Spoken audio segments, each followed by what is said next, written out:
Actually scent marking ಅಂತ tigers ಏನಿದೆಯಲ್ಲ territorial animals. Territorial ಅಂದ್ರೆ ಒಂದು ಟೆರಿಟರಿ ಅಂತ ಮಾರ್ಕ್ ಮಾಡ್ಕೊಂಡ್ಬಿಡುತ್ತೆ ಅದು. ಸೊ ಸಾಮ್ರಾಜ್ಯ. ಸಾಮ್ರಾಜ್ಯ ಅಂತ ಅಲ್ಲಿ ಯಾರಿಗೂ ಎಂಟ್ರಿ ಇಲ್ಲ ಅಂತಾನೆ. ಸೊ ಅಲ್ಲಿ ಇನ್ನೊಂದು ಟೈಗರ್ ಬಂದ್ರೂ ಕೂಡ ಅದು ಬಿಟ್ಕೊಳ್ಳಲ್ಲ. ಈವನ್ ಫೀಮೇಲ್ ಟೈಗರ್ ಬಂದರೂ ಬಿಟ್ಕೊಳ್ಳಲ್ಲ. ಓನ್ಲಿ ಡ್ಯೂರಿಂಗ್ ಈಸ್ಟರ್ಸ್ ಮೇಟಿಂಗ್ ಪೀರಿಯಡ್ ಅಲ್ಲಿ ಮಾತ್ರ ದೇ ವಿಲ್ ಅಲೋ. ಸೊ ಒಂದು ಟೈಗರ್ ಟೆರಿಟರಿ ಬಂದು 72 ಕಿಲೋಮೀಟರ್ ಸ್ಕ್ವೇರ್ ಕಿಲೋಮೀಟರ್ಸ್. ಹಿಂಗೆ 72 ಕಿಲೋಮೀಟರ್, ಹಿಂಗೆ 72, ಹಿಂಗೆ 72. ಸೊ ಅಷ್ಟು ದೊಡ್ಡದು ಹ್ಯೂಜ್ ಟೆರಿಟರಿ. ಸೊ ಅಲ್ಲಿ ಏನು ಸಿಗುತ್ತೆ ಫುಡ್ಡು ಅದೆಲ್ಲ ಅದಷ್ಟೇ ತಿಂತಾ ಇರುತ್ತೆ. ಸೊ ಆ ರೀತಿ ಆ ಟೆರಿಟರಿನ ಮಾರ್ಕ್ ಮಾಡಬೇಕಲ್ಲ. ಇನ್ನೊಂದು ಟೈಗರ್ಗೆ ಇಲ್ಲಿ ಯಾವುದೋ ಒಂದು ಹುಲಿ ಇದೆ ಅಂತ ಗೊತ್ತಾಗಬೇಕಲ್ಲ. ಸೊ ಫೆರೋಮೋನ್ಸ್ ಇರುತ್ತೆ, ಆ ಯೂರಿನ್ ಥರದ ಸೆಂಟ್ ಮೆಟೀರಿಯಲ್ ಇರುತ್ತೆ. ನಿಮ್ಗೆ ಸ್ಮೆಲ್ ಬರ್ತಾ ಇದೆ ಅನ್ಸುತ್ತೆ ನೋಡಿ. ಅದೇ ಸೊ ಆ ಥರದ್ದು ಆ ಸ್ಮೆಲ್ಲಲ್ಲಿ ಬೇರೆ ಟೈಗರ್ಗೆ ಗೊತ್ತಾಗುತ್ತೆ. ಸರ್ ಇವಾಗ ನೋಡ್ತಾ ಇದೀವಲ್ಲ, ಇದನ್ನ ಯಾವಾಗ ತಗೊಬಂದಿದ್ದು ಹುಲಿನ? ಸೊ ಇದು ಆ್ಯಕ್ಚುಲಿ ಇಲ್ಲೇ ಝೂ ಬಾರ್ನ್. ಇದು ಯೂಶಲಿ ರೆಸ್ಕ್ಯೂಡನ್ನು ನಾವು ಡಿಸ್ಪ್ಲೇಗೆ ಬಿಡಕ್ಕೆ ಬರಲ್ಲ.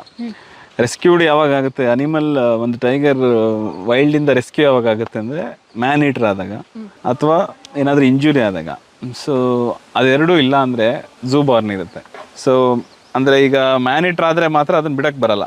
ಸೊ ನಮ್ಮನ್ನು ನೋಡಿದ ತಕ್ಷಣ ಅದು ಅಟ್ಯಾಕ್ ಮಾಡೋಕ್ಕೆ, ಈಗ ವಿಸಿಟರ್ಸಿಗೆ ಅಟ್ಯಾಕ್ ಮಾಡೋಕ್ಕೆಲ್ಲ ಟ್ರೈ ಮಾಡುತ್ತೆ. ಝೂ ಬಾರ್ನ್ ಅಂದರೆ ಕಾಮಾಗೆ ಸ್ವಲ್ಪ ಹುಟ್ಟಿದಿಂದನೂ ನಮ್ಮನ್ನು ನೋಡ್ತಾ ಇರುತ್ತಲ್ಲ, ಹ್ಯೂಮನ್ ಇಂಟ್ರಾಕ್ಷನ್ ಇರುತ್ತಲ್ಲ. ಸೊ ಹಂಗಾಗಿ ಅದು ಕಾಮಾಗಿರುತ್ತೆ. ಸೊ ನಾವಿಲ್ಲಿ ಸಫಾರಿ ಏರಿಯಾಗೆ ಬಿಟ್ಟಿರೋದು ಝೂ ಬಾರ್ನ್, ಅದನ್ನು ಇಲ್ಲೇ ಹುಟ್ಟಿರ್ತಕ್ಕಂಥದ್ದು. ಸೊ ರೆಸ್ಕ್ಯೂಡ್ ಈಗ ಸಪೋಸ್ ಒಂದು ಟೈಗರ್ನ ರೆಸ್ಕ್ಯೂ ಮಾಡಿರ್ತೀವಿ, ಮ್ಯಾನ್ ಈಟರ್ ಆಗಿರುತ್ತೆ ಅದು, ಮೈಸೂರಿಂದ ಎಲ್ಲೋ ಮನುಷ್ಯನ ತಿಂದಿರುತ್ತೆ ಅಂತ ಹಿಡ್ಕೊಂಬಂದು ಹಾಕಿರ್ತೀವಿ. ಸೊ ಅದ್ರ ಮರಿನ ಬೇಕಾದ್ರೆ ಟ್ರೈನ್ ಮಾಡಿ ಸಫಾರಿಗೆ ಬಿಡ್ಬೋದು. ರೆಸ್ಕ್ಯೂಡನ್ನು ಡೈರೆಕ್ಟಾಗಿ ಬಿಡ್ಲಿಕ್ಕೆ ಬರಲ್ಲ. ಓಕೆ, ಅದ್ರ ಬಿಹೇವಿಯರ್ಸ್ ಎಲ್ಲ ಕಂಪ್ಲೀಟ್ ಆಗಿ ಚೇಂಜ್ ಆಗಿರುತ್ತೆ. ಹೌದು. ಓಕೆ, ಈಗ ನೋಡ್ತಾ ಇದೀವಲ್ಲ, ಇವ್ಲಿಗೆ ಎಷ್ಟು ವರ್ಷ ವಯಸ್ಸಾಗಿದೆ ಎರಡಕ್ಕೂ ಏಜ್ ಆಗಿದೆ ಆ್ಯಕ್ಚುಲಿ. ಒಂದು 15 ಒಂದು 16 ಇಯರ್ಸ್ ಏಜಲ್ಲಿದೆ. ಸೊ ವಯಸ್ಸಾಗಿದೆ. ಇದು ಕಾಡಲ್ಲೆಲ್ಲ ಸರ್ವೈವ್ ಆಗಲ್ಲ ಇಷ್ಟು. 14 ಇಯರ್ಸ್ಗೆಲ್ಲ ಟೆರಿಟರಿ ಕಾಂಪಿಟೆನ್ಸ್ ಬಂದು ಡಾಮಿನೆನ್ಸ್ ಅಟ್ಯಾಕ್ ಮಾಡಿ, ಸೊ ಇನ್ನೊಂದು ವೀಕ್ ಇರೋದನ್ನು ಸಾಯಿಸ್ಬಿಟ್ಟು it will occupy the territory. Okay, ಅದು ಜೀವಿತಾವಧಿ ಎಷ್ಟು ವರ್ಷ ಇರುತ್ತೆ ಹಾಗಾದ್ರೆ ಒಂದು ಹುಲಿದು? ಆ್ಯಕ್ಚುಲಿ ಲೈಫ್ ಸ್ಪ್ಯಾನ್ 20ನೇ. ಬಟ್ ವೈಲ್ಡಲ್ಲೆಲ್ಲ 14ಗೆ ಮ್ಯಾಕ್ಸಿಮಮ್ 20. ಬಟ್ ವೈಲ್ಡಲ್ಲಿ ಏನಾಗುತ್ತೆ 14ಗೆ 13ಗೆ ಹೋಗುತ್ತೆ. ಬಿಕಾಸ್ ಆಫ್ ಡಿಸೀಸಸ್ ಇರ್ಬೋದು. ಯಾವುದೋ ಒಂದು ಡಿಸೀಸ್ ಬಂದಾಗ, ಇಲ್ಲಾಂದರೆ ನಾವು ಟ್ರೀಟ್ ಮಾಡಿ ಸ್ವಲ್ಪ ಪ್ರೊಲಾಂಗ್ ಮಾಡ್ತಾ ಇರ್ತೀವಿ ಲೈಫ್ನ. ಅಲ್ಲಿ ರೀನಲ್ ಇಶ್ಯೂ, ಕಿಡ್ನಿ ಇಶ್ಯೂ ಎಲ್ಲ ಬಂದರೆ ನೋ ಒನ್ ವಿಲ್ ಟ್ರೀಟ್.